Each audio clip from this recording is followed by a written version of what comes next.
BJP सरकार से सब त्रस्त हो चुके हैं। इसने सभी के जीना मुश्किल कर दिया है हर तरह से।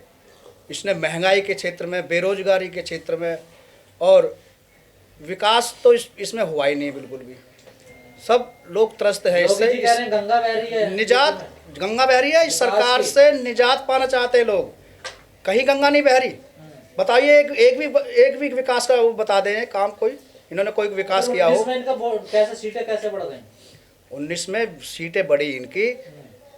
ये जो हिंदू मुसलमान का वो राग अलापने लग जाते हैं ना, ये मेन इनका ये है। जब चुनाव आता है तब ये हिंदू और मुसलमान को लेकर खड़े हो जाते हैं, भारत पाकिस्तान को लेकर खड़े हो जाते हैं कोई, और ऐसा दंगा करा देते हैं जिससे हिंदू वोट इमोशनल होकर इनको वोट आप लोग गुमराह क्यों हो जाते हैं फिर? जो बीएसपी का वोटर है, मैं बीएसपी का सपोर्टर हूँ और बीएसपी मेरी प्राथमिकता है, बीएसपी को वोट दूंगा। बीएसपी का वोटर कभी भी गुमराह नहीं होता, चाहे कोई कितनी भी लाख कोशिश कर ले, वो सबसे पहले वोट डालता है जाके, क्योंकि एक मिशनरी कार्य को, एक मिशन को लेकर चलता है, वो एक पार्टी के नाम पर नहीं होता। गुमराह कौन लोग होते हैं? गुमराह वो लोग होते हैं जो हिंदू मुसलमान के चक्कर में पड़ जाते हैं। किसकी तरफ इशारा? वो बीजेपी की तरफ इशारा है। नहीं, गुमराह होने वाले लोग। गुमराह होने वाले लोग हमारे ऐसे लोग हैं जो सीधे साधे अपने कम पढ़े लिखे लोग हैं। ओबीसी में ज़्यादा ऐसे लोग हैं। ओबीसी अभी जागा नहीं है, एससी समाज हमारा बहुत जाग चुका है। बीजेपी कहती है जाग तो रहा है, वो मंदिर के लिए चंदा दे रहा है। पिछड़े समाज के साथ जुल्म जाति अत्याचार नहीं हुए जितना एससी समाज के साथ हुआ है, और वो सोचता है कि मैं जो है अगड़ों के बराबर का व्यक्ति हूँ। मैं है पिछड़ा लेकिन अगड़ों के पीछे लगा हुआ है। तो नहीं मानती। जो 85% शूद्र है, ये ओबीसी भी तो उसी में आता है। पर वो मानता तो नहीं ना अपने मानता, वो अपने आप को दबा कुचला नहीं मानता। अखिलेश यादव तो मानने लगे जब से उनका आवाज दुला। अखिलेश यादव मानते हैं, जब से बहन जी के संपर्क में आए हैं, वो गठबंधन हुआ था तब से तो और ज्यादा अच्छी तरह मानने लगे हैं। वो पहले मानते हुए नहीं मानते। समर्थक हैं कह रहे हैं, लेकिन बहन जी तो नहीं निकलने चुनाव प्रचार के लिए। बहन जी खूब मेहनत कर रही हैं, और बहन जी का जो वोट है ना, वो गुप्त है, साइलेंट वोट है। बहन जी का तरीका इन सबसे हटके है। बहन जी की जब सरकार आती है तो सबका विकास होता है, सर्वजन हिताय सर्वजन सुखाय की बात करती है बहन जी। ये आरोप लगाने बीजेपी से मिली हुई है बहन जी, सपा वाले खासकर गठबंधन वाले। ये आरोप गलत है, बिल्कुल निराधार आरोप है, क्योंकि अगर बहन जी ऐसी कोई नौबत भी आई नहीं तो बहन जी बनाएंगी नहीं, बहन जी बनेंगी। और जब बहन जी बनेंगी तो सबका विकास होगा, ना हिंदू मुसलमान दंगे होंगे, सर्वजन सुखाय सर्वजन हिताय की सरकार बनेगी। बहन जी किसी भी कीमत पर बनाएगी नहीं, खुद बनेगी। लेकिन अगर ऐसे मेन स्ट्रीम मीडिया है, वहाँ बीएसपी को बहुत कम आंका जा रहा है। बीएसपी को इसलिए कम आंका जा रहा है कि बीएसपी का वोटर साइलेंट है, बहन जी साइलेंट है अभी। अब धुआंधार प्रचार हो रहा है, अब स्टार प्रचारक उनके प्रचार में लगे हुए हैं। सर, सब पार्टियों का वोट इधर उधर हो जाता है हर चुनाव में, लेकिन बीएसपी का 22 से 23% वोट हर चुनाव में रहता है, फिर भी उसको कहीं रेस में नहीं दिखाया जा रहा। आखिर क्या वजह है? ये जो मीडिया है ना, मीडिया ये एक विशेष पार्टी के लिए काम कर रही है। जो हमारी इलेक्ट्रॉनिक मीडिया है, जो चैनल हैं, ये चैनल हवा बनाई जा रही है इन पर कि पहले चुनाव से पहले ओपिनियन पोल दिखाने लगे। तो ये अपने मीडिया दबाव में काम कर रहा है क्या? मीडिया दबाव में उनके चैनल बंद हो जाएंगे। अगर ये गोदी मीडिया जो है ना, ये उन्हीं के दम पे काम कर रही है। अगर जिस दिन उन्होंने इनके खिलाफ बोलना शुरू कर दिया तो उनके चैनल के ऑफिस ही बंद हो जाएंगे। सर, आपने भी पिछड़ों की बात करी। अगर बीजेपी को बड़ा बहुमत जो मिला है सारे चुनावों में, वो पिछड़ों की कहीं ना कहीं वोट बैंक रहा है, उन्होंने वोट भी दिया है। क्या इस बार वो वोट झटकेगा बीजेपी से? बिल्कुल झटकेगा, और झटक रहा है, क्योंकि जो वादा करके ये आए थे ना, वो वादा ये पूरा नहीं कर पाए। इन्होंने कहा था कि हम 15-15 लाख रुपया गरीबों के खाते में डाल देंगे, वो नहीं डाल पाए। रोजगार नहीं दे पाए। अब ये कहते हैं कि हम अनाज दे रहे हैं। अनाज क्या है, अपने घर से दे रहे हैं अनाज। ये हमारे ही पैसों से, जो हमारा जो टैक्स जाता है, उसी पैसों से जो सरकार हमारे किसानों से, किसान भाइयों से ये अनाज खरीदती है, उस अनाज के भंडारण की व्यवस्था इन पर नहीं हो पाई। जब इनको अनाज को रखने के लिए व्यवस्था नहीं है तो इन्होंने सोचा कि भाई इसको पब्लिक में बांट दिया जाए। तो आप लोगों ने विरोध शुरू कर दिया, सड़कों पे उतर गए। कौन सा कानून? भंडारण के लिए 3 कानून जो लाई थी अभी। वो तो कानून इन्हीं के हैं, उसमें तो और पब्लिक मर जाती। उसमें तो जो ये अब जो राशन मिल रहा है, ये तो हाथ खड़े कर देते हैं कि हमारे तो अब कोई हमारे उसमें नहीं है। वो अडानी और अंबानी के वो है गोदाम, उनके उसमें चला गया, हमारे कोई भंडारण है, हमारी कोई व्यवस्था नहीं है। पब्लिक का भला तो सवाल यही था कि जो पिछड़े आप झटकन गए सब वो किस तरफ जाएंगे? पिछड़े जो झटकेगा वो समझ चुका है, उसने मन बना लिया है कि non BJP government Uttar Pradesh में बनेगी। लेकिन उसे तो खतरा दिखाया जा रहा कि हम मुगलों से, तुम मुगलों से लड़े, हम मुगलों से लड़ रहे हैं। हाँ, यही तो बात है। ये जो हिंदुओं को डराया जा रहा है, हिंदुओं को कायर बनाया जा रहा है एक तरह से, हिंदुओं ने जो वीरता के जिनके इतिहास हैं, उस इतिहास को गायब किया जा रहा है।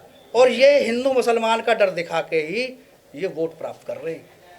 अभी मेरी कई लोगों से बात हो रही थी, भाई आप हिंदू राजपूत हिंदू हो और आप मतलब इतने कायर हो रहे हो कि बीजेपी, मुसलमान 70 साल से 70-75 साल देश को आज़ाद हुए हो गए, आज तक तो मुसलमान भाईचारे से रहते हैं देश में। कहीं लड़ाई झगड़ा, कहीं दंगा चलो हो भी जाता है, कोई लड़ाई झगड़ा आपस में परिवार में भी हो जाता है, फिर आपस में बैठ के अपने प्यार से रहते हैं आज तक। और ये जो मुसलमान की बात कर रहे हैं, ये मुसलमान हमारे हिंदुस्तान के ही हैं और वे हमारे कन्वर्टेड जो हिंदू कन्वर्टेड मुसलमान हैं। ये सर यूपी में धर्म संसद चल रही है, उन्होंने आज घोषित कर दिया है कि अब इसे हिंदू राष्ट्र भारत लिखा जाएगा। एक धर्म संसद हरिद्वार में भी हुई थी। ये तो फिर धर्मनिरपेक्षता जो हमारे बाबा साहब ने संविधान में दिया है, फिर वो उसकी तो धज्जियां उड़ जाएंगे ऐसे, वो कहाँ रह जाएगा फिर अगर ये ऐसे करने लगे। ये सब वोट की राजनीति है। ये सब जब चुनाव आता है, साधु संत कर रहे हैं। हाँ, चुनाव साधु संत जब चुनाव, वे साधु नहीं है, उन्हें साधु मैं तो उन्हें साधु मानता नहीं। जो साधु राजनीति में क्या है, साधु का काम राजनीति में आने का। योगी जब योगी है ये, और ये वो उसका गोरख धाम का वो है मठाधीश है, तो इसको क्या जरूरत होगी कि ये राजनीति में आए। ये तो अपने वहीं बैठ के घंटा बजाए, वहीं पूजा पाठ करे। दोनों उन पे नाव पे जब पैर रख लिया जाता है ना, तो वो आदमी डूबेगा ही डूबेगा एकदम। इसलिए इनका काम जो हमारे इतिहास, हमारे देश की परंपरा रही है, हमारे ऋषि मुनि, आप इतिहास उठा के देख लो, जो राजा होता था वो राजा साधु के लिए गद्दी छोड़े खड़ा हो जाता था। पर बीएसपी उसका जो साधु होते थे उसके मार्गदर्शक होते थे। बीएसपी वाले तो साधुओं में विश्वास रखते ही नहीं है ना। बीएसपी का तो तरीका ही अलग है। बीएसपी क्यों माने इनको? एक राजा का अलग वो होता है, साधु अलग है। आप तो भगवान को भी नहीं मानते हैं। देखो, भगवान का मानने का मतलब ये है कि कहीं ना कहीं तो कोई ना कोई तो चीज़ है। जो भगवान गौतम बुद्ध है, उनको भी तो हम भगवान ही कहते हैं। बेटे राम या शिव जी, इनको तो नहीं मानते ना आप लोग? नहीं, इनको हमारे उसमें कोई स्थान नहीं है। सर, जो बीजेपी के नेता हैं वो आजकल दलितों के घर जा रहे हैं, खाना खा रहे हैं जी। ये दलितों का मान है या अपमान है? ये बिल्कुल दलितों का अपमान है। ये जो जाते हैं ना खाना खाने, ये अपने पहले तो खाना पैक होकर उसके दलित के घर चला जाता है।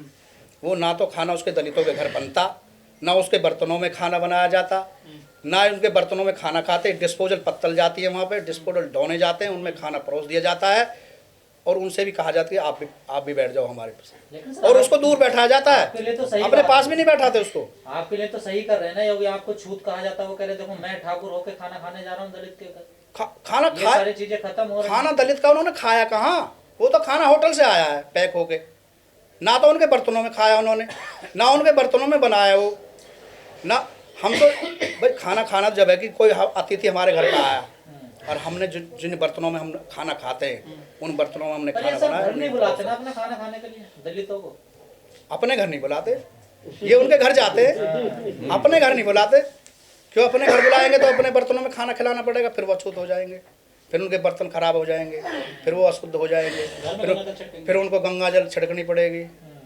सर, इस क्षेत्र के नेता हैं, कई बार चुनाव हार चुके हैं, राजकुमार भाटी जी, हमारी उनसे बात होती है जब मिलते हैं दिल्ली जी।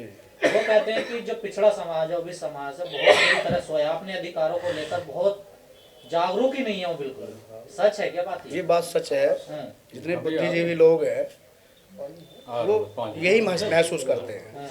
राजकुमार जी पढ़े लिखे प्रोफेसर हैं, उन्होंने इस चीज़ को महसूस किया है, तो उनकी बात सही है, उनकी बात से मैं सहमत हूँ बिल्कुल। कह रहे हैं धर्म का झंडा उठाने के लिए बहुत तैयार हैं ये लोग। हाँ, तो अंधविश्वास में है ना, इन लोगों की बातों में आ जाते हैं। हमसे कह दिए, दो मीठी बातें कर ली, बस हाँ जी तो हमारे वो हो गए। सर जो राम मंदिर ट्रस्ट है उसमें एक भी ओबीसी को जगह नहीं दी गई है, उसमें एससी है, बाकी जनरल कास्ट तो बहुत सारे हैं। ये कोई पिछड़े समाज का कोई व्यक्ति हाँ तो ये अपना वर्चस्व बनाना चाहते हैं ना कि हम ये मंदिर हमारा, और एक बार कहते हैं कि ये सब हिंदू हैं, ओबीसी भी हिंदू है, एससी भी हिंदू है, लेकिन उनको जब उनको अधिकार देने की बात आती है ना, उनको बराबरी का समानता का अधिकार देने की बात आती है, तब वो समानता नहीं देते। लेकिन मोदी जी कहते हैं मैं तो खुद पिछड़ा हूँ। मोदी जी का एक बार हमने पढ़ा था, ये गुजरात के हैं मोदी जी, और ये इनकी जो जाति थी ये जनरल में आती थी पहले, और इन्होंने ये एक षड्यंत्र रचा कि वहाँ की जो वो जाति वो ओबीसी में कन्वर्ट करा ली इन्होंने, ओबीसी में करा के, और फिर ये अपने आप को सबसे बड़ा ओबीसी बताने लगे, जिसके दम पर इन्होंने ओबीसी से, ये एक कारण ये भी है कि अपने आप ओबीसी बनकर ओबीसी का वोट इन्होंने लिया।